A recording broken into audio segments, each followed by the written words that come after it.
Hey, fish freaks. Welcome to the KFO show, Kayak Fishing Obsessed. I'm Daren Wendell, co-host Wyatt Hammond, and this is episode number 146. And tonight we have a treat. BassGeek is our guest, and we're diving into the latest and greatest baits and tackle, kayaks, electronics, and gear hitting the fishing industry. So if you live for new lure drops, new gear, and everything that's changing the way we fish, well, you're in the right place. We're going to break down what's worth getting excited about, what's just hype, and what we actually think is going to help you catch more fish. But before we jump in, a quick reminder: if you fish from a kayak, make safety your first upgrade, not your last. Check out KFast, Kayak Fishing Advanced Safety Training. It's an online certification built specifically for kayak anglers to help you make better decisions on the water, prepare for emergencies, and get home safely after every trip. You can learn more and earn your certification at kfast.co. Wyatt, my man, it's been a minute. It's been a couple weeks.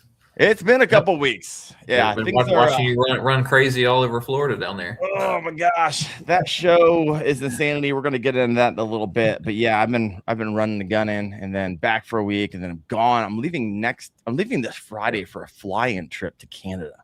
Really? And so we're going up to Lake Evans, which is you can't even drive to, right? You got to take one of those boats to take off and land on the water. And so I'm going after trophy pike. So I think the world record comes out of the lake for silver pike. So it's going to be a sick trip. I'm looking forward to a lot of that content coming out of that as well. But what are you up to? What's been going on in the world of Wyatt Hammond? Just traveling around now. I'm up in Pennsylvania. They kicked me out of my store, so I'm up at corporate headquarters. Oh, that's right. For a second, everyone's like, wait a second. Did Wyatt get fired? No, they promoted him to another store to kick one off. He's a modern miracle, folks. How he fishes so much and keeps this job, I don't know. Actually, we're tired of seeing you. I haven't had a tournament in about a month, so they were tired of seeing me, so they sent me up to Pennsylvania. There you go. I don't know. You're a magic man. All right, let's go ahead and get Mr. BassGeek. Hank, welcome to the show, my man. You doing all right? Yeah, man, I'm doing good. How are you guys? I'm doing good. I mean, it's been fun. Every year, head down to Orlando. Now, I've been hearing some rumors that's not going to be in Orlando next year. I'm not quite sure. Just some random. I don't know where that came from, but I heard it a couple of times. So we'll see if there's anything to that. But yeah, last 2 years. First time ICAST was last year. Second time this year. And Hank and I, by accident, stay at the same hotel, which is in walking distance, which is really nice because parking is a pain in the butt. Very convenient. Yeah. And so we just happen, it's kind of a thing. We just eat breakfast every morning at McDonald's. The Breakfast Club. Shoot the bull for 40 minutes and walk over to the show and check out how many vendors were there this year? I don't know. That place is huge though. So if they move it, like I mean, this can't be the size of this place. The second day we walked the entire show full. Oh wow. You mowed the grass. And that is, according to my phone's step meter, it turns out to be somewhere about 7 miles. Whoa. No way. Yeah. I mean, it's 200,000 square feet of exhibit floor. That's how big this place is. So if they move this, I mean, it's going to, I don't know that there's that many, unless you rent a literal football stadium. It's Vegas. It's either Vegas or Orlando every time. That's the only place big enough. Mm-hmm. I don't know, because I've also heard that it's shrinking. So I don't know. How many people, do you remember how many people were there last year? No, I don't remember last year. This year they advertised 12,000. I think maybe last year, I have really bad memory, I'm thinking like 13, 14,000. And so a couple thousand less people, if my memory serves me correct. And it's expensive, right? It's expensive to go as an attendee. It's really expensive as a company, right? I spoke with one company that were there last year and not there this year. And all in, we're not just talking like, hey, that you're renting the booth space. We're talking like getting you down there, your team down there, getting all your stuff down there, paying all the unions to carry it across the threshold of the floor, blah, blah, blah, blah, parking. They said they're all in for like $85,000. Yeah. And it wasn't even like a giant booth, right? Some of these companies they have like square blocks. I Yeah. mean, they go on. They take it up probably 50 booths compared to like the normal. The Yamaha booth is most of it, isn't it? Oh my gosh. Well, the biggest booth I think that I saw, big one, but there's like the Cast King when you get to the other Oh side. Yeah, like Cascade Iowa. Rather has a huge yeah. area, because they're losing Strike King. Right. The conglomerates. Yeah. Massive. So it is a sight to see. Everything's just new. And what's fascinating about this, and a lot of people miss it, especially if you're new to the fishing industry, this is not a like open to the public thing. This is a trade show. And because of it's a trade show, and this kind of hurts them, I think, because they bring a lot of media in to create the hype for upcoming lures and gear and everything that people get excited about, only to find out like a lot of this stuff isn't even ready yet. Yeah. Right. I was holding baits in my hand. These baits right here, the wacky waving inflatable arm flailing tube man. I mean, I'm holding 6 of, I think, maybe 20 in existence. Right. You got a lot of these companies are getting their baits in like these. We opened up the samples at the show. Yeah. Wow. Some of these things won't even like. We're talking to. I was at a private event for Shimano. Like, when's this stuff gonna be ready? Usually 3 months after ICAST, a lot of this stuff actually comes online and becomes available to the public. Same thing with Z-Man. I had a really great video that shot through the roof. I think it's at like 20,000 views right now because they launched 19 different lures, and we'll get to that in a little bit. But every time I ask them, hey, when's the availability on this? So it's either like, hey, they just launched like today, or you're going to have to wait 2 or 3 months. And so for some companies, it's 6, 7, 8, 9, 10 months. Oh, you just never know. And then there's other companies that some of their stuff have been out since March. Yeah. Yep. Like what are you doing? There's a kayak company still getting a kayak out, right? Oh, hey yo, ICAST a year ago. I mean, a couple months before ICAST started. Yeah, you got FluxJet finally getting kayaks out the door. So it's just a wild industry. BassGeek, Hank, do you like the show? Do you like going? Yeah, man, I actually do like going. I know kind of, one of the knocks is that it's not open to the public, but really a lot of these companies, and the majority of the companies, are a 10 by 10 booth that are there. Yeah. I mean, if you look at the floor plan, if you go, and I think it's open, anybody can go to the ICAST website and you look at the floor plan. We're talking about small companies. The majority really is small companies. And so, I say it all the time. I think, especially the first, and this, Daren, it's hard to talk to people. It's hard to get to talk to people because people are in meetings all day those first couple of days. Yeah. And they're in meetings with, those major distributors, Walmart, places like that. And I always tell people, maybe the last day you open it up to the public, but even then, I mean, how many people are really going to travel that far to, in the middle of July when most people are on their vacations anyway?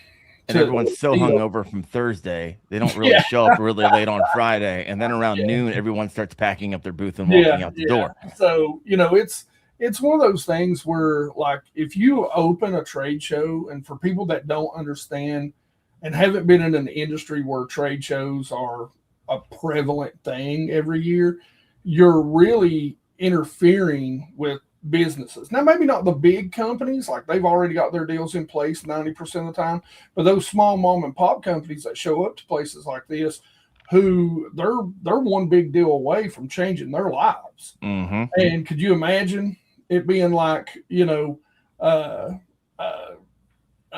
the classic? Oh my gosh! There's like 80 people deep, and Walmart just walks by you because they're not going to be able to talk to them. Well, I think people understand, like, no one's selling anything. Yeah. You're not right. At Expo, everyone's selling everything. Yes. At the trade show, no one's selling anything. It's just really they're just selling the product, and they're just telling everybody about it. And being in the IT industry, like, I'm really familiar with like trade shows and technology trade shows and that sort of stuff. So it's not a place where it's a place for people to do business, and they want, people like us there to be able to hype, these products. And it's even hard for us to get in and talk to people because, they're busy doing business. Yeah, it's interesting. It's an interesting show. But show aside, it's a fun show. I mean, I know I talked to a few companies like, hey, oh man, we talked to Walmart today. We had Bass Pro Shop come over today. Like literally this show, like you said, could change our life. And so it's fun. It's fun for me to go down there. The more and more I go and the more and more I create content, the more and more opportunity it seems that comes my way. So I just meet maybe 3 or 4 new people every year, and that usually changes somewhat of the directory of the Wendell Fishing channel. It's if you're in sort of our business, it's definitely good to go, and it's good to go consistently if you're looking to do this sort of thing full time, because there were a lot of companies that I met down there. One company I shall not name, but they had purchased all the 13 fishing lures, molds and stuff. And so that was really interesting. I'd met those guys and just walking around and run into them. Got to meet you, several people down there. We, of course, they always roll out the kegs, later in the day about 4:00. So, I got a buddy, the guy that owns ICAST, right? He's always, Ryan Hanks, and he's always like, he'll just text me, pelagic, and I'm like, yep. You're there. We know to meet there at that booth, and we're going to stand around, have beer, talk to some pros, talk to some creators, and just some cool people. And that's one of the funnest parts for sure, is just getting to hang out with all the guys. Like I said, the Breakfast Club. We need to grow the Breakfast Club. We do. There, man. I mean, we just get a whole group of guys meeting at the Mickey D's for. Yeah, we'll be at the same place next year at the McDonald's, right next to the Expo Center. Yeah, we have the same seat. We sit in the same place. You sit in the same place. Mike sits in the same place. My cameraman. It's the same thing over and over again. It's fun. Oh my gosh! All right, let's dive a little bit more tactical here. The show, someone's like, I'm sure it's still fun. You're absolutely right. It's fun. And it's our goal really when I go there is like, how can I find with 600 booths there? How do I find the things and the stuff I think my community is going to relate the most to? Because there's salt. No one cares for my there's, ice fishing. There's just so much. And so tried to pull as much as we possibly could. I got venues coming out every other day for the next 2 weeks. And then ICAST is done for me, right? It's on to August, and we're going to have a good time. I got a few other things planned. But let's hop into the show itself. Who stole the show, Hank? Who do you think stole it? I don't know that anybody stole it. Now, I know you've got a little different opinion, and you're right. I hadn't thought about that. I kind of went over and looked, but I didn't really dive into them. There was a few companies that really stood out to me. Zebco dropping the Rhino series. Oh, let's go check this out. Let me go bring this up. Was really interesting because they are, they're kind of jumping in as that direct competitor to Ugly Stick. But what I like about them is that the series of rods that they've come out with, and they've got everything from, big cat rods, that sort of stuff. Yep. But the real bass sort of action power rods feel like bass action power rods. Now, me and you talked about this while we were down there, or maybe the other day. They're a little on the soft side, but I always bring up, I'll tell you a rod series that to me is right around about that same price. And I think these start out about $30-$40 a pop. Okay. 40, well, I'll say 40-50 is the Daiwa Arid X series. And if you've used the Daiwa Arid X series, which is right around that same, they're not indestructible like these. These are 50% stronger than the Ugly Stick, but they don't feel like a fiberglass rod. If you've ever used a fiberglass deep cranking rod, you'll know they're just a whip. You say 50%? Is that what they're advertising? Yes. In the Ugly Stick? Yes. Which is also indestructible. So you got something that's 50% stronger than indestructible. Yeah. Wow. And so to me, I mean, it's a great kind of every angler grab it, throw it in the back of your truck, throw it in your car. You don't have to worry about leaning over on it and slapping a tip. There's still eyes. I just think they've done an incredible job coming out with this for, an incredible price. And, what is the price? I didn't actually get my hands on it. Like I said, I want to say, and, depending on the rod, how long, how big, all that. Sure. I think they roughly retail around that $40, like $39.99 or $49.99. So, okay. This is going to be like you go to Walmart and pick up the entry level rod, and it's going to be right there alongside your $80 lose, alongside your ugly stick. Yeah. Okay. Fascinating. Now, it won Best in Show, but I also noticed when I showed up, there were advertisements for this. Like, I am taking a piss, and there's an advertisement in front of my face. Like, I'm walking in the door, and there's an advertisement in front of it is subliminally. Like, I think they were giving away free tattoos if you wanted to have one. They were everywhere. To what degree, I don't know. Is it kind of rigged or influenced heavily? I'm gonna say rigged. Influenced heavily. Well, influenced heavily. And let's face it, listen, if you're a big company and you can pay for a bigger group to come down, you just brought your own voting, sect, group, whatever you want to call it. So how legitimate? Unless you're not allowed to vote unless you're media, or is there anything else? I guess I really don't know. It's I think you can vote if you come down with the companies, you can vote. Really? So, I know there's some. If you happen to know specifically, I didn't actually vote, but I know it's limited. It's not open to everybody, so you can't like send 1 million people there to vote and bust them in type of things. Because these companies make a lot of money off of these awards, right? If they can say, like they're going to say, Best in Show for ICAST 2026, that is going to sell some rods for you. Oh yeah, it's going to sell some combos, no doubt. That's why all these companies want to grab them. But it's also interesting, like you can only put your product in the showcase if you're part of ICAST. Yeah. And so you're not going to see anything if you're not an exhibitor for ICAST. Also, just because you're an exhibitor for ICAST, you don't have to put your new product in the showcase. For example, the new kayak, the Masa 128 from Voya X, was in it, won it for the category. However, Bonafide, and they haven't done this in years, they don't enter their kayaks. So the Bonafide XTR 140P wasn't even entered into the conversation. Would it have won? I don't know. I'm not saying that it would or wouldn't, but I'm saying that's probably the closest competition that the Masa had. I honestly think the Masa would have won over the XTR because how unique and different it is.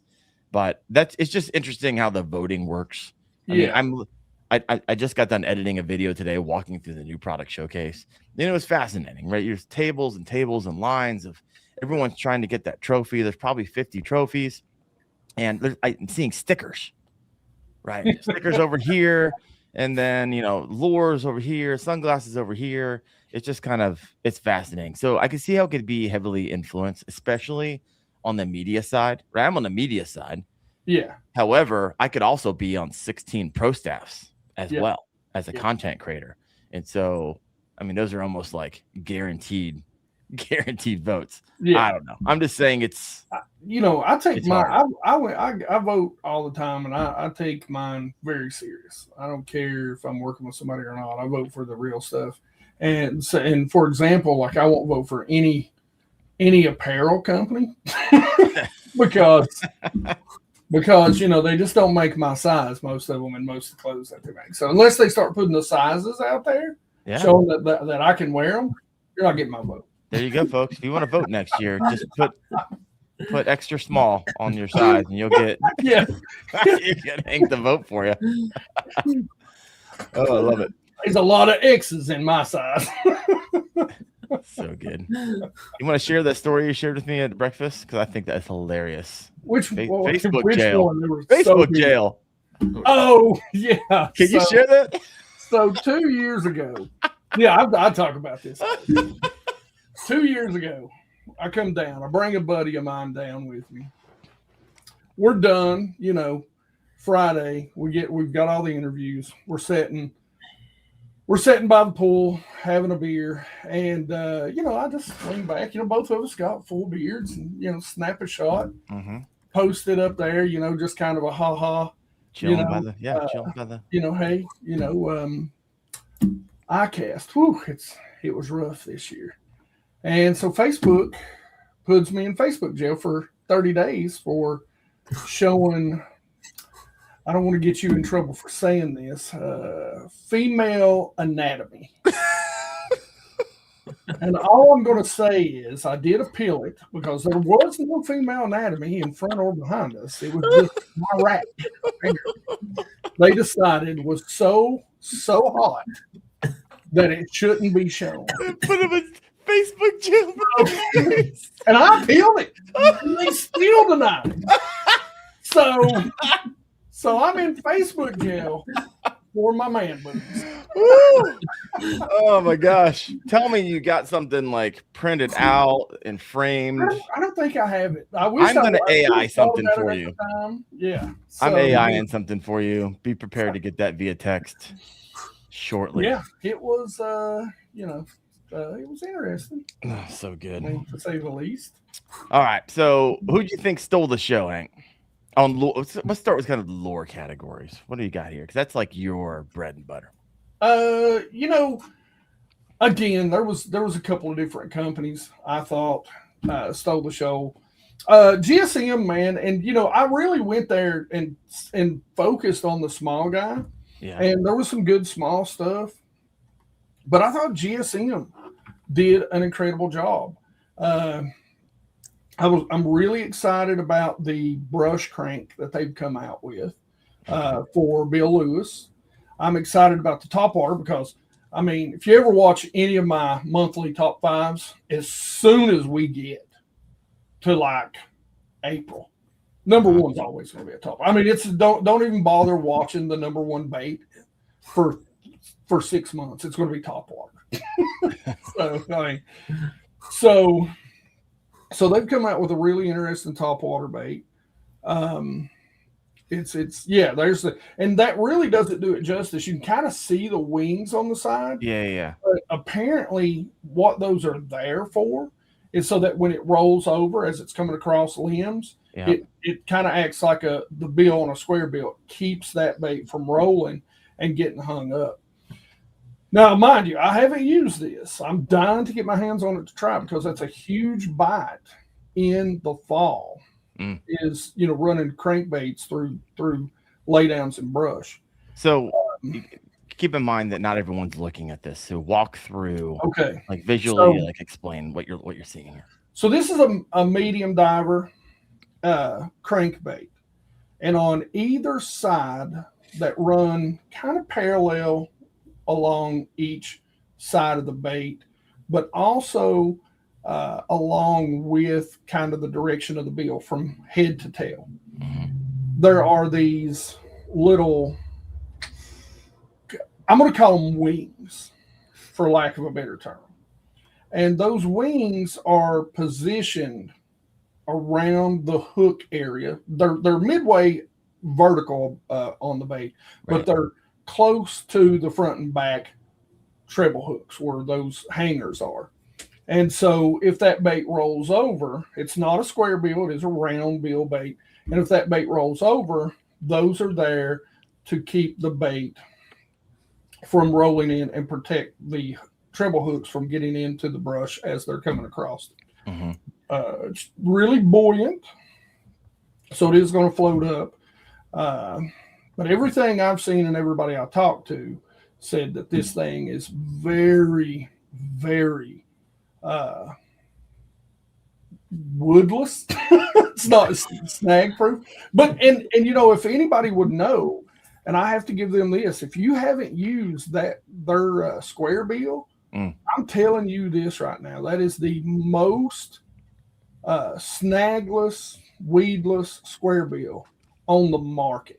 It is incredible. Now, ask me the name of it. I can't remember it, but I can grab it when I go. What was the top water you were talking about? I'll bring that one up. I can't remember the name, but it's also by Bill Lewis.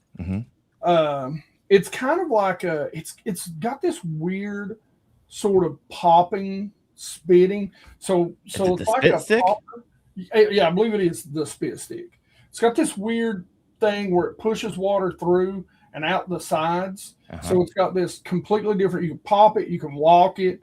Yeah, see right there. So it literally sucks it in and spits water out the side. So it's going to give a completely different sound.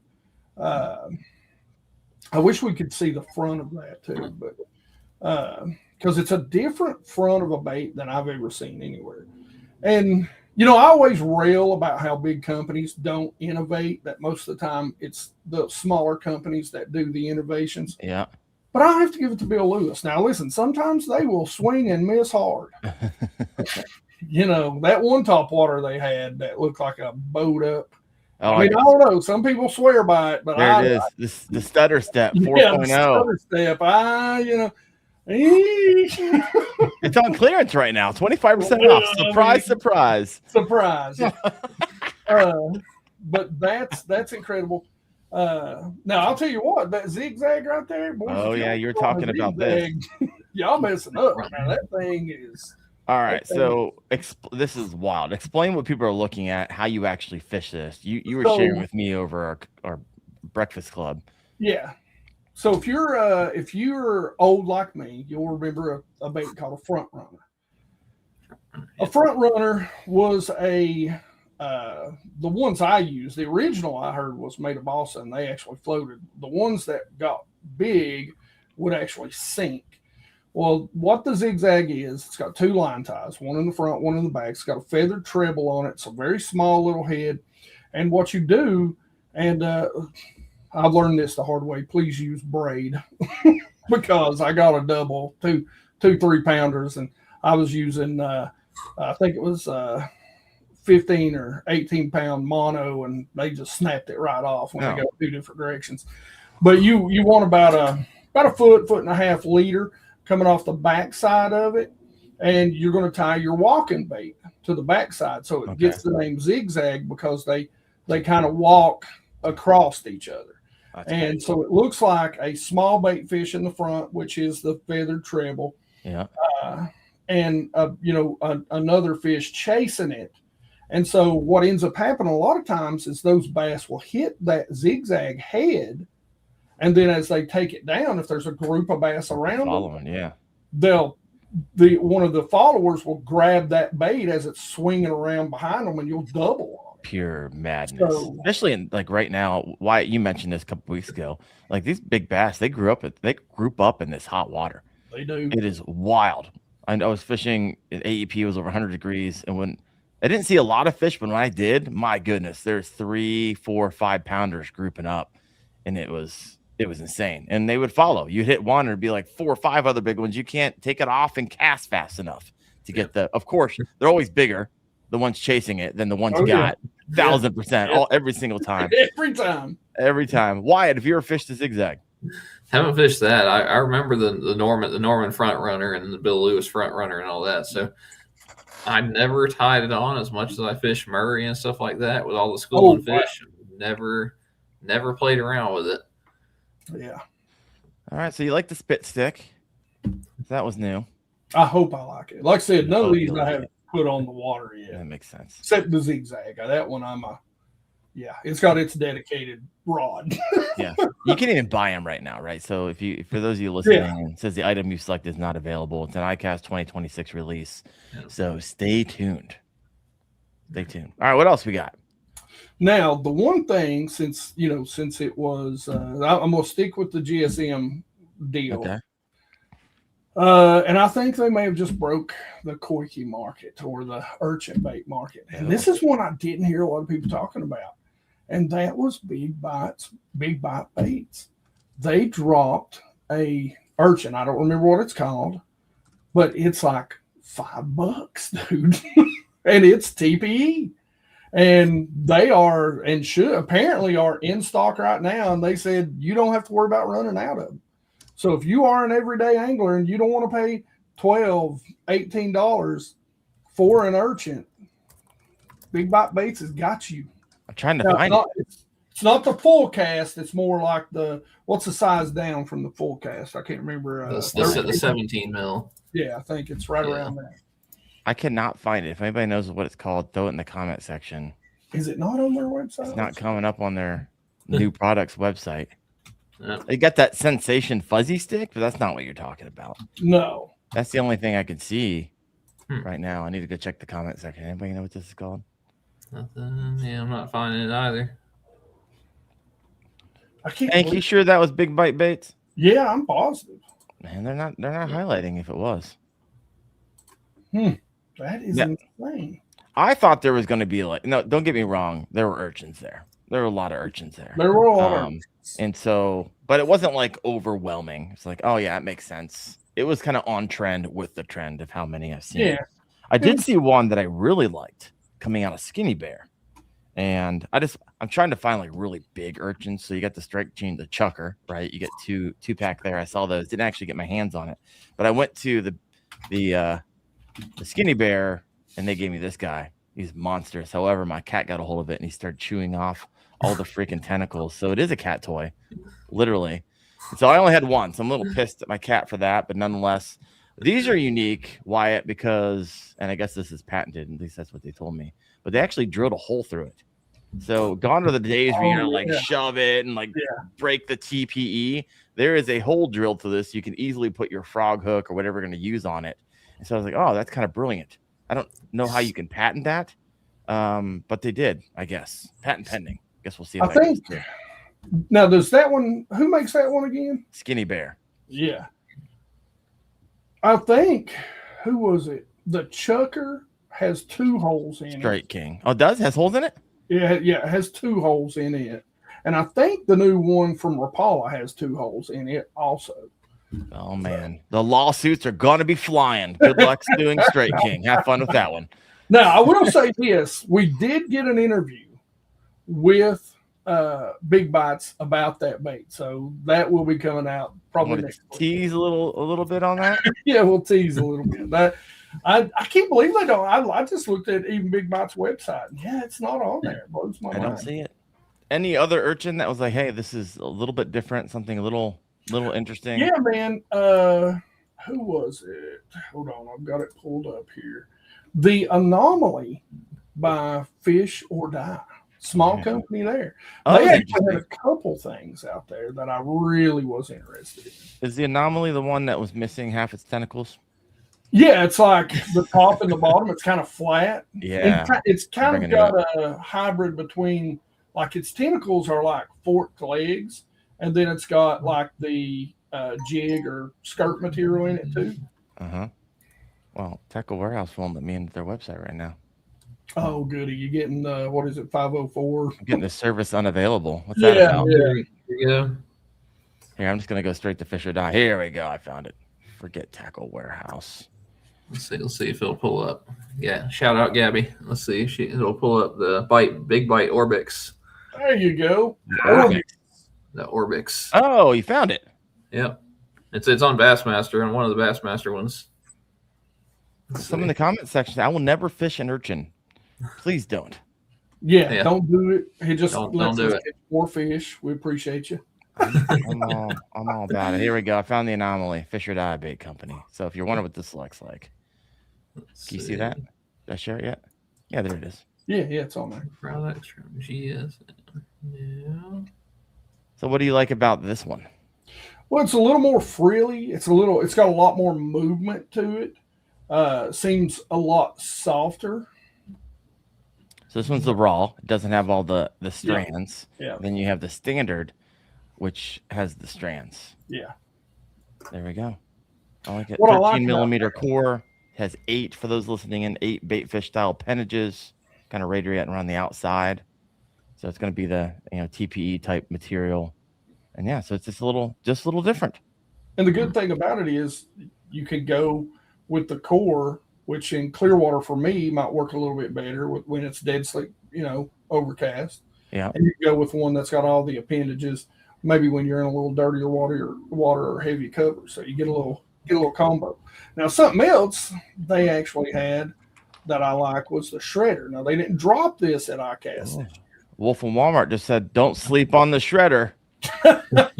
I like it. Let's go find it. I'm gonna go find it for you while you're talking Now, about it. this is actually apparently something that originally started as a.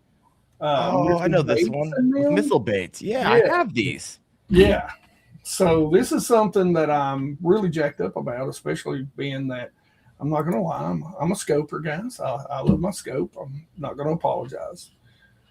So, I actually was at the John Cruz's office, and he took us in the back, and he just grabbed because they broke the mold, right? Yeah. And so he's like, I can't I don't think they can mass do these or something like that. He just grabbed a bunch, here you go, have fun with it. I haven't actually fished it yet, but I got 40 of them outside and on my workbench. I need to fish that bad boy. That's again, on a jig head, scoping, as a minnow, maybe even put a small minnow in the middle of it or a small swim bait. Use it kind of as a pulsating skirt to make it a little bit bigger, a little bit thicker. It would be great, if the skirt pulses, to put a green pumpkin or something like that to give a swim bait the kind of girth that you would have out of a bluegill or a small bluegill, to give that body, then drop down to that tail. That would be an incredible little bluegill mimicker. Like I said, if they've got it in that sort of green pumpkin, watermelon red sort of deal. You throw it on a bed. Speaking of bluegill here, let's go over to the hard bait, the one to category. I want to get your thoughts on this because this thing looks just funky. So give me a second. This is going to be the Sink Fishing Artisan Wake and Crank 130. Bring that on the screen here. Did you see this one? That guy? How'd that win? Oh yeah, the Sink, yeah. That's I mean, they make some wild looking baits. It's a wild looking bait.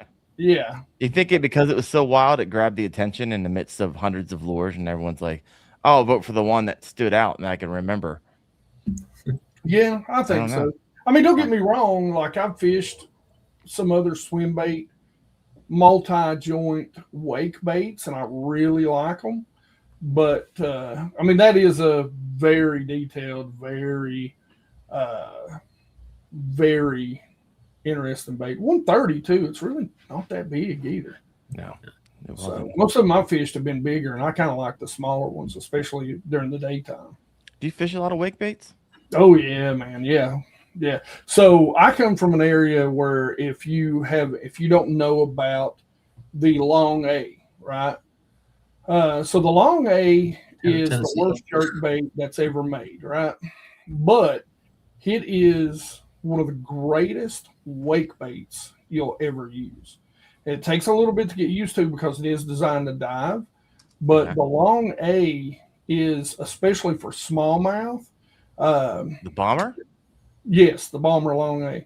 And it is an incredible wake bait. Now you have to fish it very slowly, but dude, smallmouth destroy. They hate it. I don't know what it is about. I can take a guess and say East Tennessee. You're right. There you go. That's where I'm at. And it's actually on a podcast that I co-host, the BassCast, about 2 years ago. I don't remember what lake it was on, but the guy that won the Opens Championship was up, and he was fishing a long A, and won the Opens Championship on it. And I went, "How did you know about that?" And just so happens he was real good friends with Wesley Strader. I'm real good friends with Wes's brother. And he was, so as soon as he said it, I was like, "Oh, okay, you know Wes, you know him. Okay, I know how you found out about it then." So back in the day of melting the bills and stuff like that. Oh yeah, man, yeah. So you got that one, and then there's a couple other companies. This is kind of a choose your own adventure, it really Hank, because we were sitting we were sitting. You were actually telling me about this before I actually went to the booth at ICAST that morning at breakfast. I know you're going to talk about. I know, yeah, you 100%. And as you affectionately has renamed this lure, technically it's an AK punch flat or something like that. Which it is a legitimate lure, and it is friggin' great. Like on the West Coast, and there's some East Coast guys that are not even talking about it right now. Like they don't want to talk about it. The action on this lure is different. But this lure is a little different too. It's a lot of different. Let me find one. You can pull up that thumbnail. Oh yeah, I was gonna do that. I'm gonna pull up your thumbnail.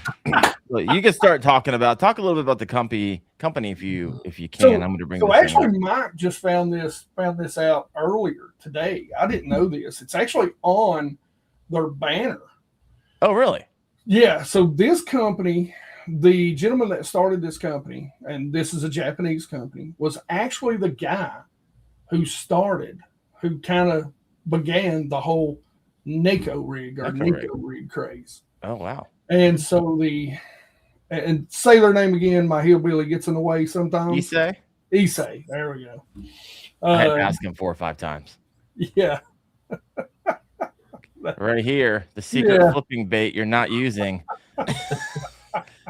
Hank has affectionately renamed this the teabagger. The teabagger. So Hank, now this is, a lot of people are visually watching this. Can you explain this for the person who is listening in? Oh, I don't know that I legally can. No, be just as descriptive as you possibly can. So imagine seeing a squirrel sitting on his back, cleaning his nether regions, and he just so happens to be well endowed. There's a good-looking female squirrel nearby, that's both length and the family, jewels. That's pretty much what this bait looks like. I'm disappointed, to be honest with you. I'm looking at your thumbnail. By the way, fantastic work. 2. You were like, either this is going to get $1 million or I'm going to get demonetized. Got neither. What in the world? Now, I actually had a video because the Issei guys were coming up to me because they didn't speak really great English. And we could have a conversation. They're showing me on their phone the action of this bait because you were telling me at breakfast that morning, like this thing when you throw it in, you're punching. And when it drops, you can actually feel the vibration. And then when you pull it up, you're like, that thing vibrates a deeper thump than a chatterbait. Yeah. And I was like, that doesn't make any sense. And then they showed me that video, which you can go check out on my YouTube channel. It's one of the recent shorts. Yeah. That is the actual video that they showed of this underwater footage, which is, man.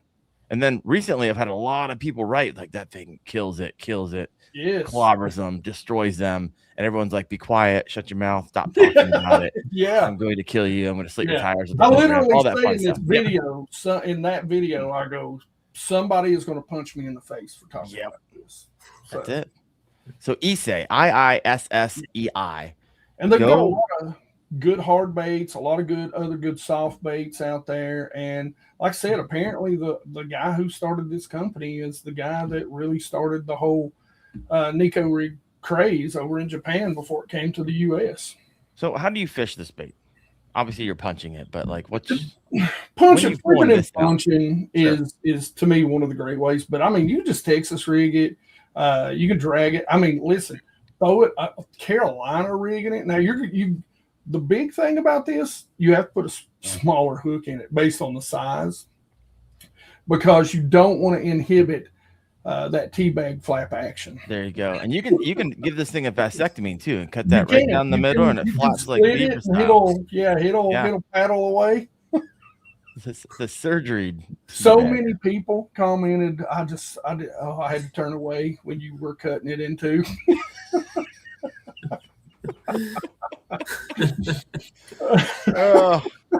Sam says dragging it seems natural. Yeah. I'm going to stop reading the comments, so I know all y'all are thinking of like, what zinger you can write right now. I'm not going to say them all. Don't overlook putting it on a jig too. Putting it on a jig. Also, Roy says you could also hang it off your towing receiver in your truck.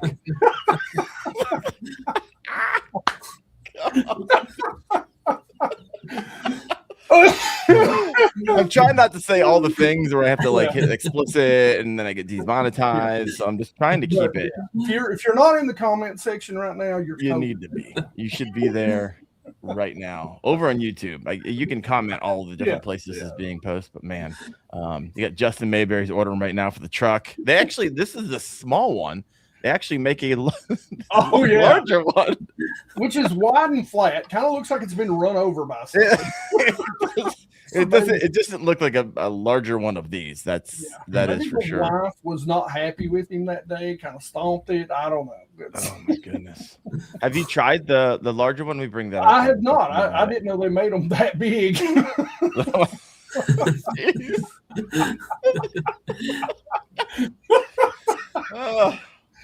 I'm not even going to comment. I had 7 things run through my head, and I filtered every single one of them. Every single one. I can't believe it. Whew. Holy cow. Whoa. All right. I can't wait to cut this up into shorts and send it over to the internet and see what happens. You thought you were put in Facebook jail for a month because of... Never mind. Listen. Facebook, when I posted that, that link, how they'll normally put the thumbnail in on Facebook, wouldn't put it in. No. They denied it. I got around it though. I was able to get the picture in. Somehow that snuck by. AI and I are going to have some fun tonight. I'll be sending you something just commemorative. I might even get it framed. My wife's a woodworker. I might get this thing all framed up. Facebook jail 2024 BassGeek. I can already see it. Anyways, we're off the rails here.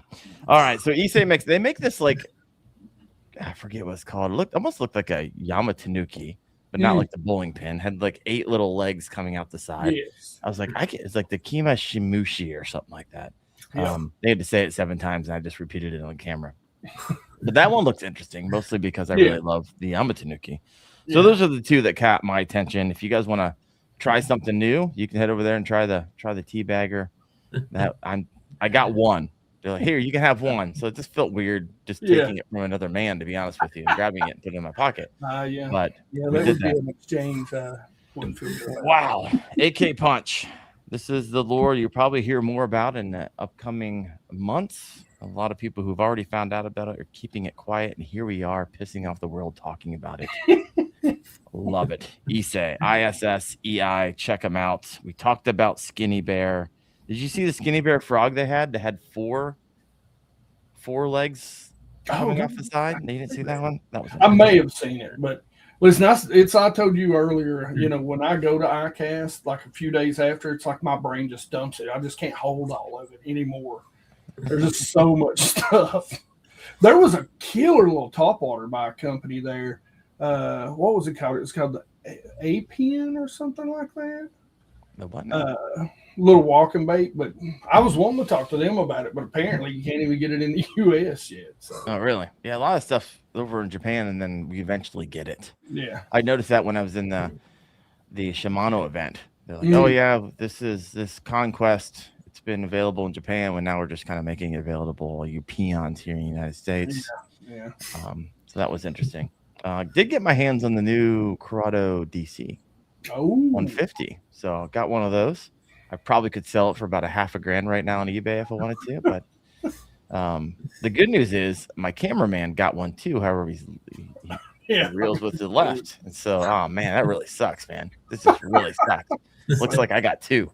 Austin Hoover, I had to like pry Austin Hoover's claws away from it. And so, my gosh, people are after me. I'm taking it with me to go pike fishing, so we'll see what happens. I'm going to wear that thing out. It's got a little bit more drag, like a couple extra pounds, lighter in the spool. So essentially just going to allow you to get maybe 3 to 5 extra yards of casting distance with the DC, which, I'll take 5 to 8 feet, a little extra. Oh yeah.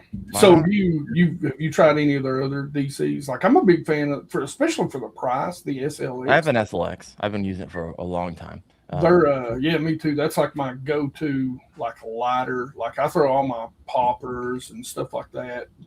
Those smaller kind of topwater baits on that. So this is going to be so that's a video coming out soon. It's actually a Shimano event. It was actually probably like 40 or 50 people there, a lot of media. Somehow I got in, was able to get my cameraman in. No one else was taking video. They're all like Wired to Fish and all the other places like taking photos. I feel like it was like 15 years ago, and they're like going to write an article. I'm like, what the hell? This is weird. What are you guys doing? I'm the only one who's got my camera out. We're gonna blog this. Yeah, I got Alex Davis talking about the crowded. I'm sitting right across the, why don't I break my camera out? So I got that video. Basically, I went into this private event, got the video. I'm going to show you guys kind of what happens in that. We're at Mudhole. Which you guys never been there. If you're big in, creating and making your own rods and reels from scratch, you probably purchased some things from Mudholes. That's where the event was. So it was a good time. So that's going to be launching this upcoming week. All right. So choose your own adventure, Hank. We talk about the Lunker Hunt Camaro,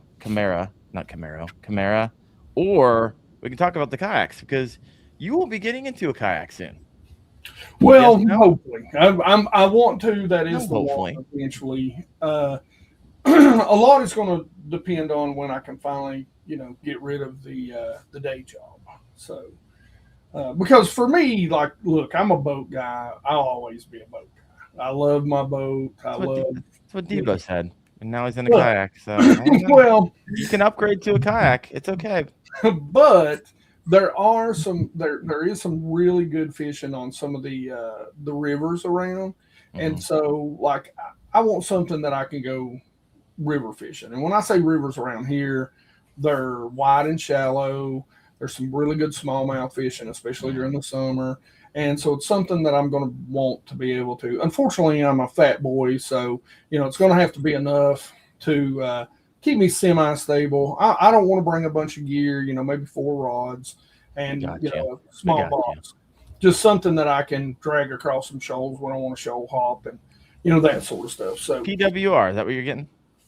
I don't know, man. Like I'm such not a kayak guy. Not that I hate it or I don't want it.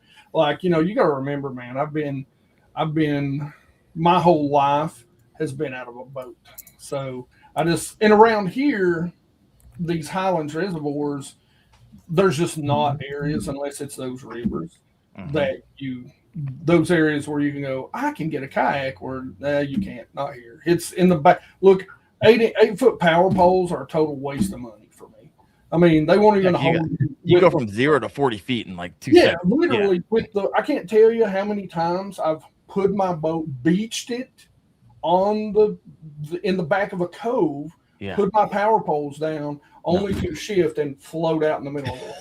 I mean, we're talking about in the backs of the creeks, right? Yeah. So, I mean, it's that deep all the way back. So I love those reservoirs. A lot of times, like the rivers, I really do want to get to the point to where we can do that during the summer. I think that'll be a blast to get to go do, and some fishing that I'll enjoy. So, why do you fish a lot of reservoirs, deep reservoirs? Yeah. Yeah. Not that deep, but a lot of 30 to 60 footers. No 200 plus or anything. And it really depends on the lake. Like I've got one lake. It's a small lake, 7 miles wide or long. You can, and 7 miles long, but you can cast across most of it, and or at least almost. But even then, like it probably averages 40 feet, and the deepest part is 55. But even then, if you're on the side, I mean, it's like this, Yeah. So if you're against the side, it goes from 0. A 20-foot boat touching the bank, it will still go from 0 to 20 feet, and before you get to the, cockpit.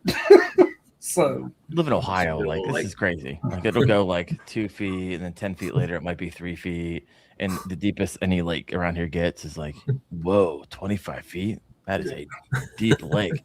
You got freaking Erie. It gets like 30, 40 feet is like deepest it gets. So. I catch smallmouth 80 feet deep in the wintertime. You're an animal. So you're an animal. Yeah. All right, let's talk about the. I hate it. Really, it's so hard. I despise it. Take forever to just get your lure down there.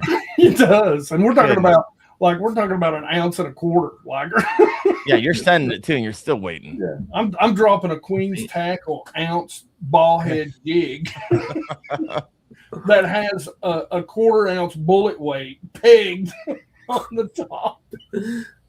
I wish I was joking. I was back in the, what was it? What we're looking at now, about 13 years ago, I was fishing with it before the Demiki rig came out, fishing on Holston, and we were fishing 1/8 ounce in 90 feet of water. Yeah. Holston's my home lake. So Yep. You sit there and you watch it on 2D sonar and you just feed some line. Yep. Keep feeding some more line. 15 minutes later. Even listen, even with like a 15-foot fluorocarbon leader and like 10-pound braid, when you get down that deep, it just feels like a spaghetti noodle. It doesn't matter. It does not matter that there's no stretch. You find all the stretch. I like him. So, all right, let's talk about a couple more things. Let's talk about who I thought kind of took the show. 19 new lures, new SKUs coming out from Z-Man. And Z-Man's like, it's always one of the like frustrating companies. Like, oh, I want to work with you, but like their lures are so good, they don't need a me or really anybody else to sell it because it's that sells itself, right? They become the company that's so. I mean, outside of, you have to store it specifically so they don't ruin your lures. I mean, if you do all that right, you got a lure that'll last you 10x. You'll catch 10x fish on these things just because of how awesome they are. And not only that, they just came out with, also it used to be the TPEs. Oh, they all float. You got to basically weight them down with something else to get them on the bottom. They just came out with a sinking TPE. So I was talking to, I think, Ryan Harder, which is their head of marketing. I think I got that name right. If you haven't seen that video, I walk you through every single one of the 19. I don't. I basically ask the question. He rips for like 20 minutes. He knows the stuff. And they're like, oh, we tried putting salt in it, but after all the salt goes away, it's not a really great bait. And so they actually came up with a new type of TPE where it sinks. I was like, oh, all right. So now you have the best baits in the business, and now you can get some of them. And I think they got some of their worms that now sink. So I look forward to getting my hands on that. They have the HD Evo. And so just some beefed up hardware. They say 40% stronger than their original Evo. They have a chatterbait that looks like an inline spinner, which is interesting. It's like, all right, here we go. And then a few other things I can't at the top of my mind. Thank you, Steven. Z-Man video you did was awesome. I didn't do a whole lot outside of I've learned how to find the right person when you walk into a booth, because I've literally done videos with someone, and if you get the wrong person, I have to come back later and find the right person. And you suck so bad. It's like I'm not sure who said it was okay for you to speak in a booth at the biggest trade show in the United States on fishing, but you're not it. Z-Man Octanes looks sick coming in from Low Life Angler. So yeah, go check out that video. That was good. Any thoughts on the Z-Man lures or Z-Man company? Wyatt, BassGeek? I got to mess around with that Senko a couple weeks ago. Why'd you get your hands on it, you scurvy dog? What? Were they out? I have my ways. I have my ways. Yeah. Well, the package might not have any logos on it, but the pack might not made it to the shelf at the place where I work. However, oh my gosh. No, I thought they were going to be a little bit more Senko like, but they look like they're going to be a really good Texas rig, shaky head, all that. Yeah. So. If you're a Texas rig and shaky head, you might as well just use the Elastec ones, right? Yeah. The whole idea was for it to kind of think like a Senko. Yeah. I don't know. We'll see. We'll see what happens. When it's 110 degrees out in North Carolina, you rig up a Senko and you might get one cast before it melts off of there. Yeah, and no doubt. But no, I think that's a pretty innovative. And like I said, me and you were talking about it earlier. Probably one of the most innovative things at the show. And they've got 2 or 3 different baits. They've got don't they have a soft jerk bait style bait coming out with that too? That's the one I'm probably the most interested in, because for me, soft jerk bait, unless it's spring or fall, and even most time in the fall, like if you're not sinking, you're not helping me. I mean, 90% of the time I'm throwing a belly weighted, quarter ounce, 1/8 ounce belly weight on a soft jerk bait. So, So why did you see the switching gears a little bit? The Masa 128 kind of made a debut at the Bassmaster Classic. I was able to get in that there with a few people, so I've been in it, so I didn't take time to get in it again. We gave some feedback when we're there at the Bassmaster Classic, and it sounded like they actually listened to it. There's some wine coming from the motor, and so I guess they fixed that. I can't confirm it, wasn't in it, but they said they did. And then the seat wasn't wildly comfortable, so I think they upgraded their seat. They changed some of the colors because in the sample, the thing looked like a giant tampon. You guys you remember that? It was like white in the back and the front was just like red. Like oh no, no, poor decision. And so they came out with the new colors, which is wise of them. Oh my gosh, so good. So what do you think of the Masa? Why? I like the 97 platform, like the looks of like a big flat river, big flat river boat. You know, I mean, I'm fishing the Susky next week, so all the river stuff is kind of in my mind right now. So, I mean, that looked pretty cool. I don't know how breakaway the motor is, but very interesting platform. Yeah, I wasn't expecting the 97. Because they were just getting off. You know, they're a brand new company. Usually, when you launch with one kayak. So to see a second one pop in, but. What is what I appreciate about them is Voyax seems to be, they're not like real fast to come to market. They're getting the feedback. They're slow. Like this isn't their first rodeo and getting businesses up off the ground. Like if you do the research, like the people who own Voyax have owned other companies that you are well aware. I could say the name and all of you know what those companies are.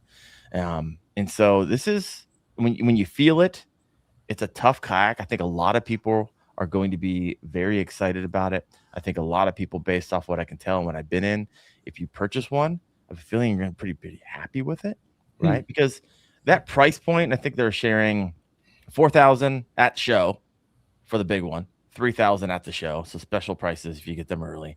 But you got to understand, it's not just a kayak. That's a decent kayak. I like it. And you get the motor. You're going to get spot lock. It's also got a built-in fish finder. And so you don't have to have like, you don't got to buy a Garmin Striker 4 for $150 and then you're going to wire it up and you got to find a mount for it. And then you got to buy another $80 battery. That's all there, especially for those of you who are just using the fish finder for like depth and temperature readings.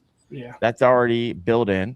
And it comes with a 15 amp hour, 48 volt battery.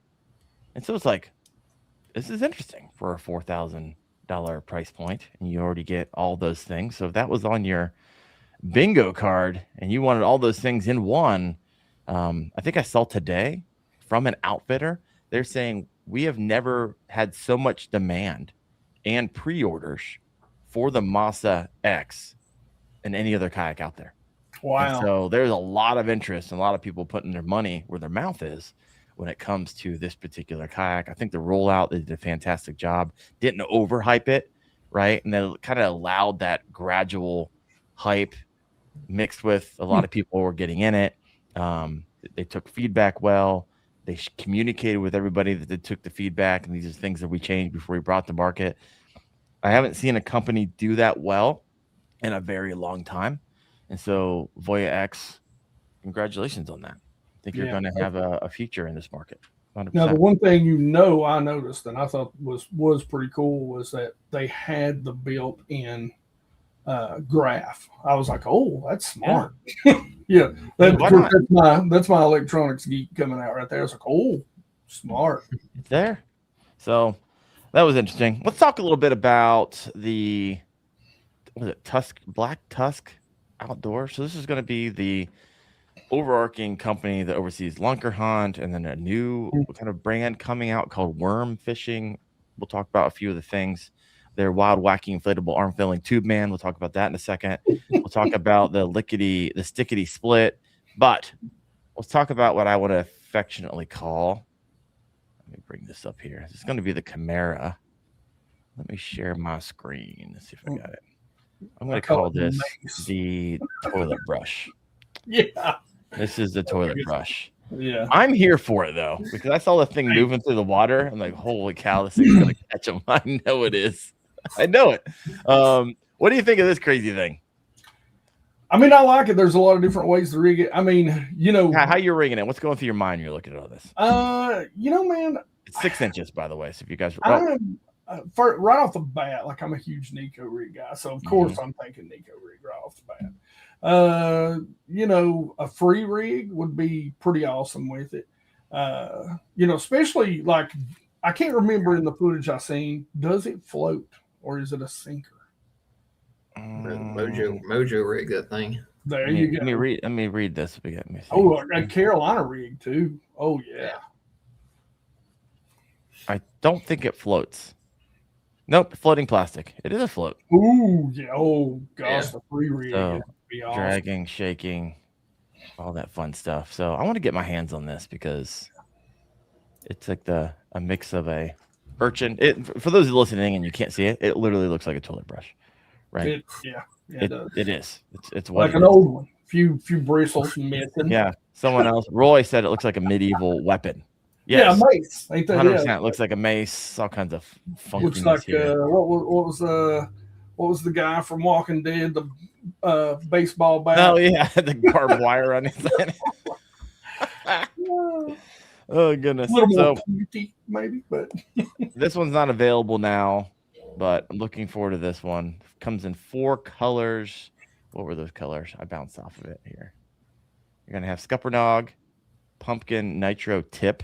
So it's gonna have that on the non-brush side of this bait.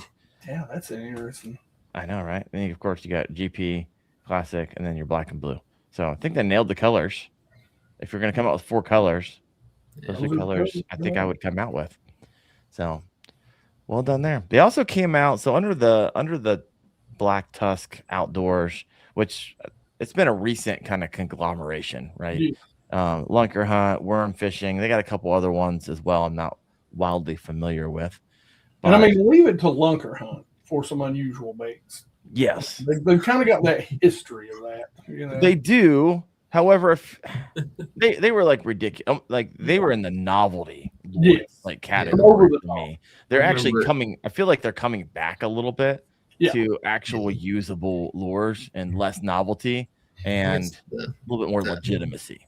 The owner like grabbing the reins back. I talked to the owner. Was it 2018? I remember talking to him whenever.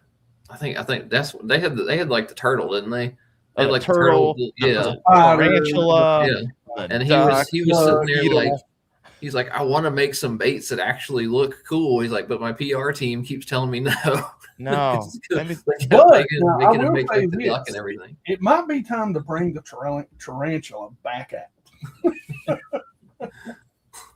You had it out to begin with. That's the problem. I have every time I talk crap about this, I always have someone like, "Oh, I landed a monster on the tarantula." I'm sure if you throw it enough, you're going to catch a fish, but it's low percentage. You know, there's always a pond full of starving dumb bass somewhere. You live in Ohio. All the dumb bass. You live in Ohio. Guaranteed. All right, let's talk about this a little bit. So I'm actually excited about this. So it's kind of still in the like novelty type of stuff. Oh, where'd it go? So it's the wild waving inflatable tube man. Did I ever tell you? So this guy right here. Yeah. Oh yeah. This thing's gonna get smoked. You know, the bad part about this bait is it's actually a great idea, but because they put a smiley face on it, you can barely see it though. People will be like, no, I am getting a video out before this is my one opportunity to actually get a video out before anybody else has this stupid video. And so because they're not even going to be available. I did a short on this and I did the whole Family Guy wild wacky inflatable arm. 750,000 views on that stupid short. So like, all right, I'm gonna milk this thing. I had to go out in the river. Problem is I only have 5 of them. I should be able to make a video out of 5. So we'll see. I'll be taking this to the river soon, and you will see will it catch fish? We'll see what happens. Wyatt, I know you'd fish this, wouldn't you? Come on. I think you probably catch a fish or two at Waccamaw. fish or two. My goodness, I can't. Just wait. Should be a good I one. actually own 3 spinning rods now, so I might actually be able to throw it. Look at you. Look at you. Stinky River Tom over here. Anytime anybody throws money with a comment, I don't care what it says. I'm going to stop the show and see what he has to say. Anything new I should be looking at that might work for muskie or pike? You saw at the show asking for a friend. There wasn't a lot. Like, muskie fishing wasn't really represented.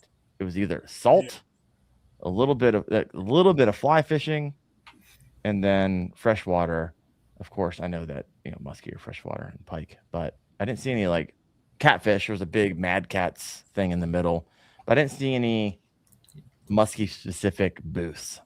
Did you, Hank? There was, and this was just a stumble across sort of.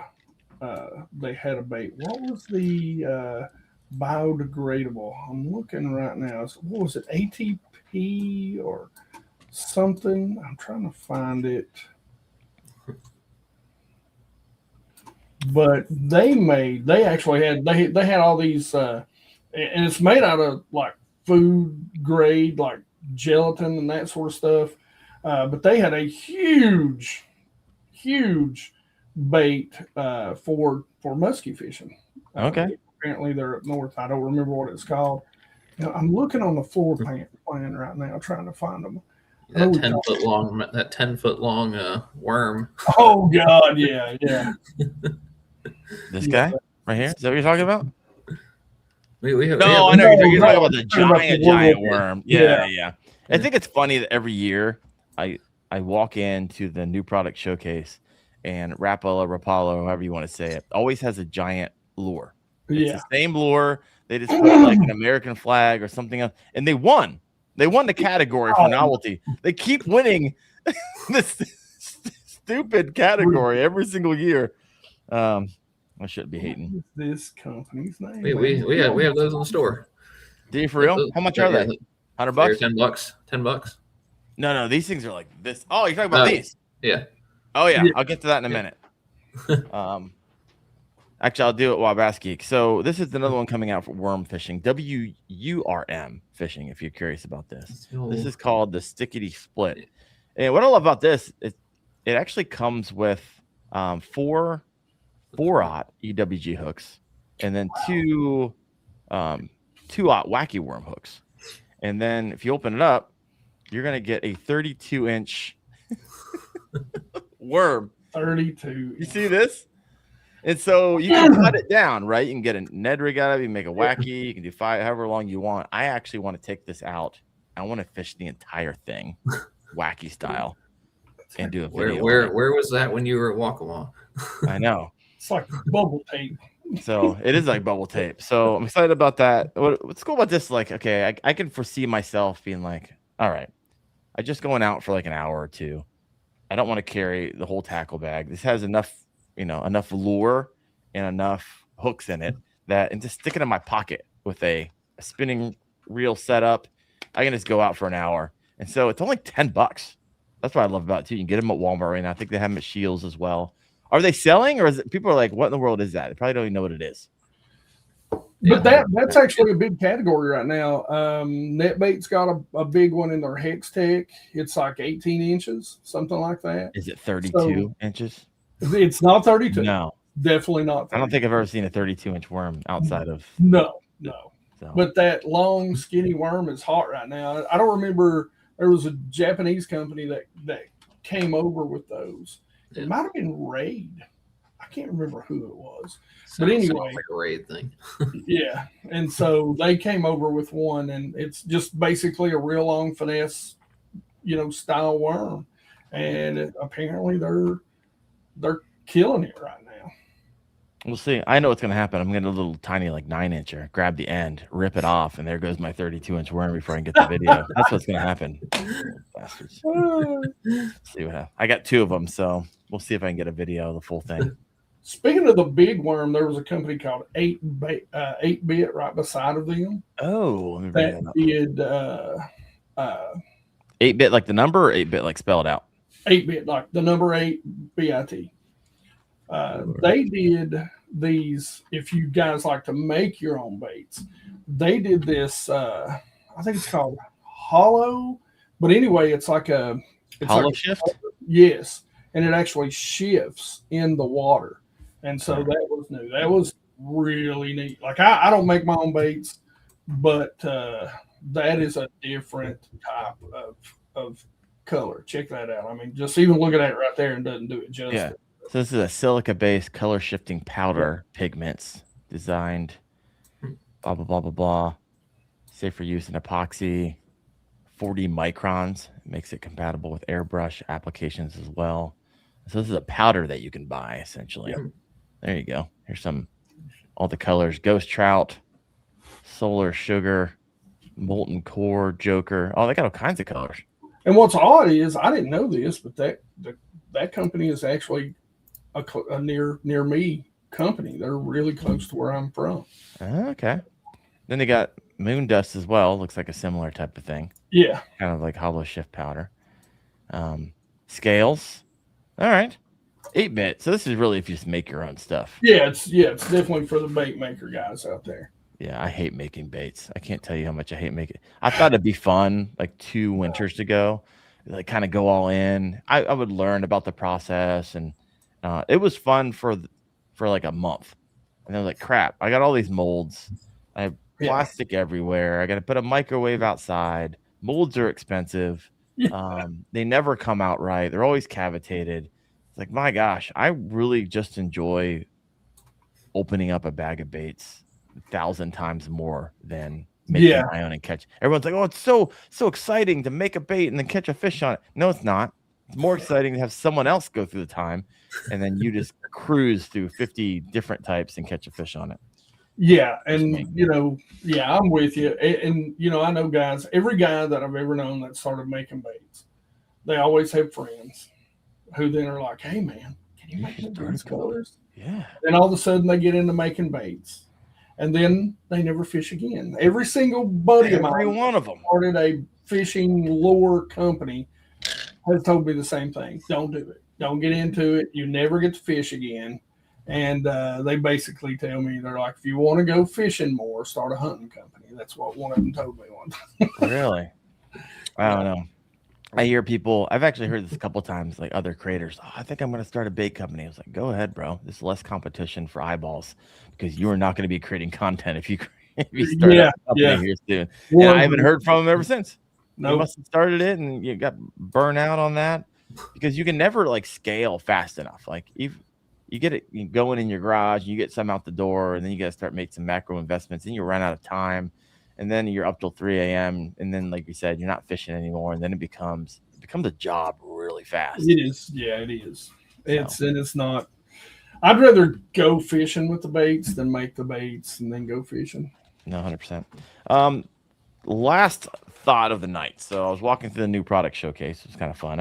I'm looking for a place to store my urchin baits. And there's a lot of people out there like, I'm doing this, I'm doing that. They're kind of piecemealing it together, but a lot of these companies, of course, with the craze, are creating storage options. And so I came up to one. I was like, oh, this looks pretty good, coming out of Plano, DTF Innovations or something like that. I think it's the parent company.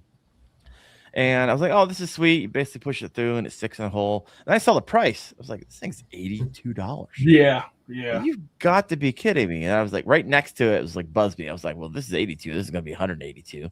And I go look at the Busby one. And I didn't look at the price yet. And I'm pressing on it. I was like, okay, this is pretty good quality. Actually, better quality than the Plano box. And I looked at the price, and I was pleasantly surprised. The Busby box was only $40. It was half the price of the Plano box. When has anybody ever said that in the history of mankind? Right? Yeah. I was actually wildly impressed with a lot of stuff coming out of Busby. Last year, I saw some things that were like $450 for tackle boxes. Like, you guys are not even like in my hemisphere. Yeah. Like a couple of weeks ago, remember Wyatt when we were talking about Norries? And I had someone comment later, how do you not know what Norries is? You got a podcast. I was like, I don't know what Norries is because it's $700 a rod and it's not even in my like orbit or in Yeah. 99.99% of the people listen Why, to why me do you? Why look as a bass angler? Why do you need a rod that costs that much? I don't know. I'd rather break 17 before I bought one. I mean, look, I get it. If you've got 4 rods and you're fishing with those constantly, I'm sure they're going to hold up forever. And if they're bottom bouncing baits, they're probably going to have the best feel in the world. But I just don't fish with one rod that much. No, You know, it it's better like- hold up forever because you only get a Yeah, 1 year like- warranty on it. Like you don't need a spinner bait or a crankbait rod or any sort of moving bait, a chatterbait rod that's that sensitive or costs that much. You just don't. You don't. That is straight like buying a Ferrari and living in a trailer park down by the river, right? Like I mean, it is just you saying, you know, it's about the size of that tea bagger. You know what I'm saying? Big flex. big flex. I don't even know what we're talking about. Oh yeah, so Busby. So I was like, okay, Busby, you're gonna impress me. I might actually own one of your boxes because right now you're the best one that I've seen. Evolution had one that was soft sided. It was around $50. I was like, okay, I like really Evolution like that one. stuff. I like Yeah. Evolution. I think for the like money, if Yeah. you're looking for the best value for the cost, I think you're Yes. gonna land right there in the Evolution box. You're gonna be really, really happy. Yes, I I'm have- a huge fan. Yeah. I'm not a hater. I actually like live fishing boxes. I work with them. Yeah. And those are like one of the boxes where if you don't ever want to buy another tackle box the rest of your life, like it's $40, but you're not gonna have to buy another one. Yeah. Like pretty much ever. Those things are way over engineered and overbuilt. But the Evolution, also fantastic value. But then I walk a little bit further down the aisles and I see another Busby product. It's like, oh, this is like a rigging station. Yeah, If you like to be organized or you're taking apart reels or they have like little magnetics and cups everywhere, I was like, oh, this thing's gonna be like $100 guarantee. It's like $40. What in the Wow. world? Buzzy's bringing down their prices to like the everyday angler, yeah, and I'm here for it. I was almost like just by default, I don't like Busby because I think they're overpriced and they're not even my orbit. Right? I'm not in $450 range of hardly anything. My truck barely costs $450. And so I was excited to see that coming out of Busby. What are your thoughts? Do you see any maybe I missed something? Did you see any tackle storage for the urchin bait that you liked? No, I think you covered it. You know, I'm probably going to pick up the ones from Evolution. I like the soft cases. I've already kind of pivoted to all that for my soft plastics down that I carry in my boat. So that's absolutely going to be one. I was actually working, and when I found out that they were coming out with that, I was actually working on one of their deep double deeps with some Amazon suction cups and hot glue. And I was like, "Oh, forget it! Done goofing into that." Yeah. So that, like you said, Busby, and I love Busby. Busby, I'm real good friends with the owner, and he's a great guy. But yeah, I think that's one of the knocks on Busby, man. It's always been, gosh, they're innovative, but so pricey for It might be changing. If you've marked them off your list of not even looking anymore, you might want to take a second look. You might be surprised. What I loved about the Evolution box, that it was adjustable. Yes. So inside of the Evolution box, you could basically say if you had big urchins and small urchins and you didn't want them touching or whatever it is, you could actually move them versus a lot of the hard plastic cases you couldn't. It was you put it in one spot, and if it's big or small, it either fit or it didn't. Now you do know there is a way if you get your urchins all out of whack, right, to fix them. What's that? How you do that? You basically, and a lot of people will say, oh, put some tape on them. Do not boil the water. Do not boil it. If you boil it and you dip it, it will, and it's TPE, they will melt completely off. Get it hot, dip it quickly a few times, and it will straighten them right back out. Flip it around, get your tongs, dip it a few more times, and it'll straighten the other side out perfectly. Well, there you go. What happens if your cat chews off the ends of the tentacles? Well, that's the side you put your hook on, because something else that a lot of people don't know is that most of the Japanese guys actually cut the tentacles on the side the hook comes out of for better hook-up ratio. Ah. For me, My cat's on to something. Come on. It's hard. It's hard for me to look at it and go, $20. Oh, gosh. It's kind of like cutting the tea bagger in half. You know, you got to close your eyes and look away. Oh my gosh. Wyatt, I am curious from where you work. Like, what's like the number one seller in right now? Like, what are people like asking for? The as far as those go, or just just in general? What moves the most at your store? Like, what's your top 3 best sellers? I mean, it is those. Like, it's out of my store. It's those Yumdinger and I don't know, probably something in the Zoom line. My whole Zoom aisle is just constantly empty. Really? Yeah. Okay. Interesting. The craziest part of at least the urchins that I did not expect is what do you think the best color out of the hags is that we sell? I mean, I'm not gonna say green pumpkin now. So see, I would think it would be the Scuppernong, but I'm betting it's something like I've got a whole now don't tell us. Now I'm gonna go over the hags. Wait. I'm gonna bring them up. So I need you guys to say. I think the best color that we sell. Best we don't have the blue and stuff like that. We don't have all the colors, but they're not blue. Just one of the dawn colors. They've got like 2 that are like pink. All right, here we go. I'm gonna bring these up, and we're gonna have people guess in the comment section here. Stop screen. Present. Share screen. Hags prickly pears. All right. So it's either gonna be Red Dirt Renegade, which is was a Scuppernong, right? Yeah. Guadalupe Haze, which is a good one. Terralingua Heat. I don't have that one. That's just the Roja Sandia. It's a good color. Texas Starlight, which is essentially white, and the Palo Duro Purple. See, that's now I have to go purple because it's so weird. Yeah, I'm saying purple. What are you saying, Hank?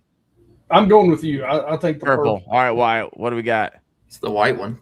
The white one. Really? Is there something I don't know? Wow. The wow. I was stocking them the other day, and people were taking them before I even put them on the shelf. Wow. It's the craziest thing. That's that and the uni. The uni's the same way. The white one's immediately gone. So I don't understand the uni. So what I've noticed which is good news for everybody listening in who wants to get into urchins when they're once too expensive, the prices are coming down. Right? I'm seeing now they're still selling them at $20, but now they're coming in like 2-packs. You'll start to notice on some, like the Chucker comes in a 2-pack is $20, and a lot of the individual ones are coming down in price. So that's good news. But I still don't understand the uni. I think it's so small and it's still $20. Like they're holding strong on the $20 price point. I don't know if I'll ever get my hands on one because I'm never paying $20 for a little one like that. I don't know. What are your thoughts? Have you fished one yet, Hank? Oh yeah, the uni. Not the unis. No, it's that I don't. Yeah, I'm lost on that price point. Yeah, not good. Now, when it comes to the urchin, you were doing videos on urchin baits like 2 years ago, weren't you? I was the first true koiki video on YouTube. How long ago? 2 years ago. 2 years ago, and did you see like an uptick in that video, or just it got buried? Once it started? I actually seen more of an uptick in the short that I cut out of it.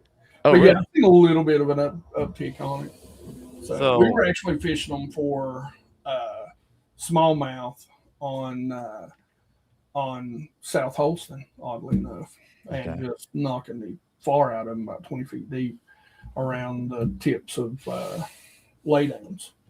So 2 years ago, you were already on it.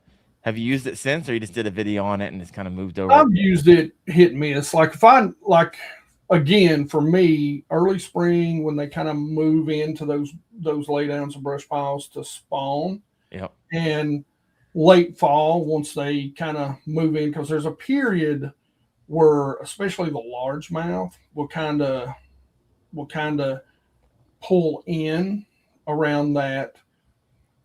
generally happens around that 65, 64 degrees up here, and they'll come off those suspended shad and all that stuff, and they'll pull in and they'll just kind of get in brush, and you can literally watch them as it gets colder, just slide down until they get down to the the guts of the creeks and that sort of stuff.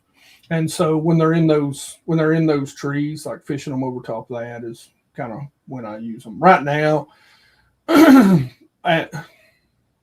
don't really night fish, so at nights it might work real well. I don't know how well it would actually work, maybe a black one or something. But right now, I mean, throw a rattle in there. Yeah. As soon as the sun comes up, dude, they're out in the middle. The shad are out there, and it's just easy pickings for them. Yeah. So you talked earlier about when you go full time. Can you talk about that online? Yeah, I can talk about it. Because I was a little disappointed, to be honest with you. I know, man. I thought I heard the year before you're like, hey, I'm going full time. Next year you'll see me, and you're still working for the man. I am. And, I just hit my financial goal, overcame that again. So please fire me. I beg of you, fire me tomorrow. Or no, make my dreams come true and fire me. You and Wyatt living the same dream right now. Yeah.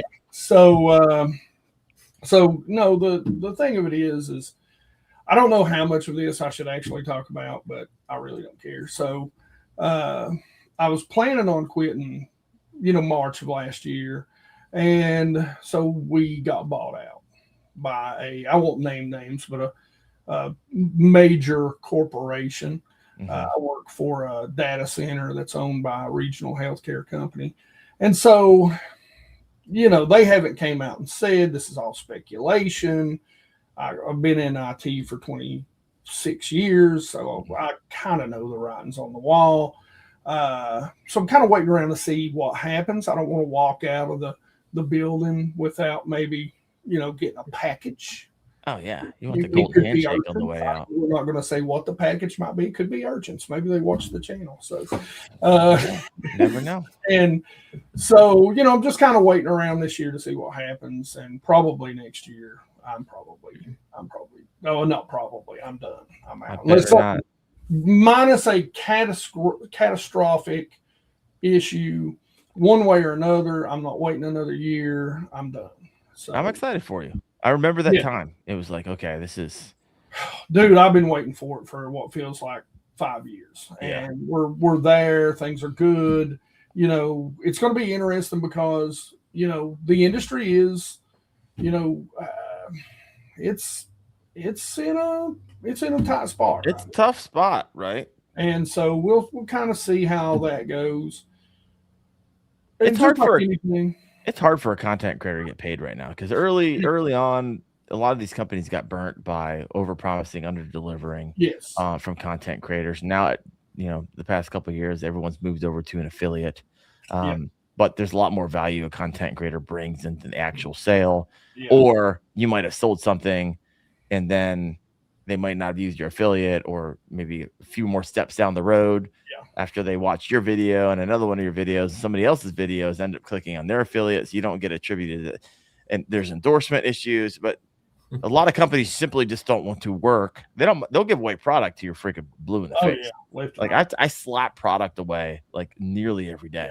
And if you don't mind me, I'm going to throw this out there. Because I'm a big believer. Like listen, I'm never going to be a dude that lives in an HOA because I'm the guy that's going to get fined all the time, right? But the premise of an HOA is that it preserves your investment in the property and the properties around you. Mm-hmm. And so one thing that I always try to stress to young creators or creators that are fresh is learn. And I don't think enough of us old creators talk about it enough. Talk about what you're worth and what your actual value is. And so what ends up happening is the community takes less money than they should, which devalues the entire market. And, knowing good and well that we outsell 90% of professional anglers. And that's not me making up a stat. I can show you the numbers. It's something that you should be aware of. And affiliate links, let me tell you and I'm not a marketing guy, but I've been doing this long enough. I promise you, I have a degree in marketing now. Yeah, right. And the thing about it is, the thing about affiliate links that I tell people, and I work simply with an affiliate with Tackle Warehouse, but Tackle Warehouse is one of those exceptions to the rule, right? Is because if you go to Tackle Warehouse, generally people are going to buy more than what you're recommending to them to use. But if you go to an individual company's website, the problem is, and I ask business owners this all the time. I'm like, when was the last time that you seen something on YouTube and actually went and clicked on the link versus just Googling it or going to a website where you thought it was? Right. So the actual numbers, and you can Google this, when it comes to affiliate marketing, you'll get about a third of the people that watch your video that click on that link. They'll out of that, or that go looking for that product. Right. A third. So a third of that third will click on the link. 2/3 of that third will go find the bait. So you do not get credit for that. You don't get sales.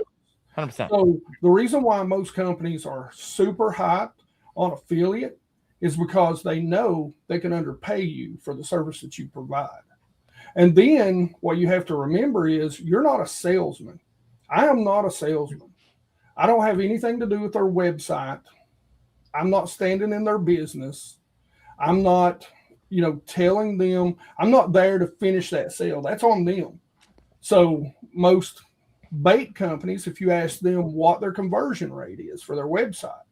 So conversion rate is clicks to sales. Now, you know what the actual average conversion rate is? What is a good conversion rate in internet sales? It's like 2-3%, isn't it? That's right, 2 to 3%. So I know my personal conversion rate. There you go. It's 14%. Exactly. So, which is your personal conversion rate. Now, think about that. That's the numbers you can follow.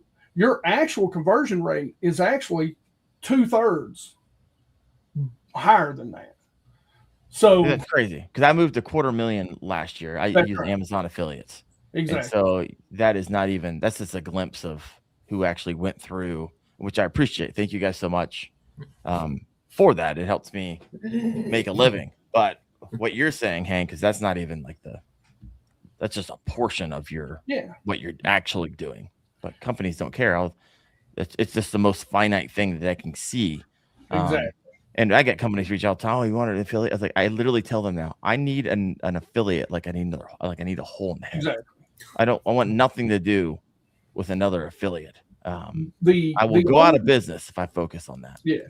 There's only a few affiliates that are really, as a creator, that are really worth doing, in my opinion, especially in the bass fishing world.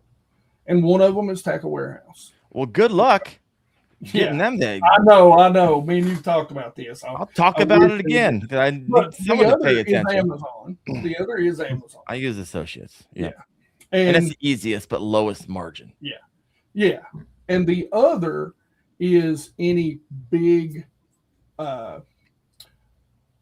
ticket product, big ticket, where you're gonna sell, batteries, where you're gonna sell, large accessories, graphs, boat steps, that sort of stuff, because you're only going to get a percentage, but that percentage is going to be automatically higher when your viewers buy something. So for all you people out there that think we just make all kinds of money, we make all kinds of money because we hustle and bleed and sweat. And you make all kinds of money? I don't make all kinds of money. I don't make all kinds of money. No. I make a living. Yes, that's what I make. It's not, as the old saying goes, if you want to be a millionaire in the bass fishing world, start off a billionaire. Start out as a millionaire. That's right.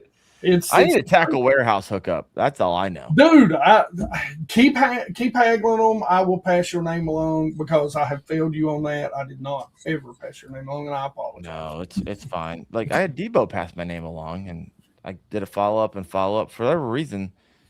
You'd think it would make sense that a company would be like, oh yeah, affiliate. It's found money at that point for someone here. But no, they said no. I don't understand that at all. We'll see. Anyway, I hate to get into the business because I know most viewers hate to hear about the business. No, it's all good. If they made it this long, they're diehards. Appreciate every single one of you. All right, I can't believe we're at an hour 42. So let's go and close this shop up. Wyatt, what do you got going on the next couple weeks? Susquehanna. So yeah, I'm up in Pennsylvania right now, thinking about may run over to Ohio, land and fish. I got talks of that on the table. I'm in Greensburg, PA, so right outside Pittsburgh. You're 2 hours from me right now, bro. Yeah. But I'm leaving on Friday for a week. So where are we going fishing on Saturday? Saturday, I will be driving 17 hours into Canada. Woo. Yeah, I'm looking forward to that. Yep, you're going to Susky sometime between Saturday and Tuesday. Sometime I'll be heading over there to break every single thing on the kayak that I have. Fantastic, love it. Hank, what do you got coming down the pipeline? Man, I don't even know. I'm still in such whirlwind after ICAST. We got videos coming out, I'm sure. We've got the whole ICAST video coming out. It should be out next week. Right now, my boat, I think we've got videos for the rest of this week and next week, a couple of fishing videos, and the ICAST video. And I'm just praying that I get my boat back tomorrow because I dropped it off the Friday before ICAST and for the 300-hour maintenance. And they forgot that they had it. So, awesome. So they were putting the plugs in it today. So hopefully I'm going to get to go pick it up tomorrow and we'll get to go fishing Thursday. Heck yeah. If you guys have not yet done so, head over to BassGeek, follow this guy, Salt of the Earth, one of my favorite creators. Also, if you've not followed Wham Fishing on Instagram, Facebook, and YouTube as well, go follow them. They will help make you a better angler. Folks, Wyatt and I are not going to be on next week because I am in Canada.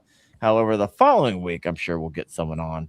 You guys have a fantastic next couple weeks. We'll see you in a little bit. And, appreciate y'all. You have a good one.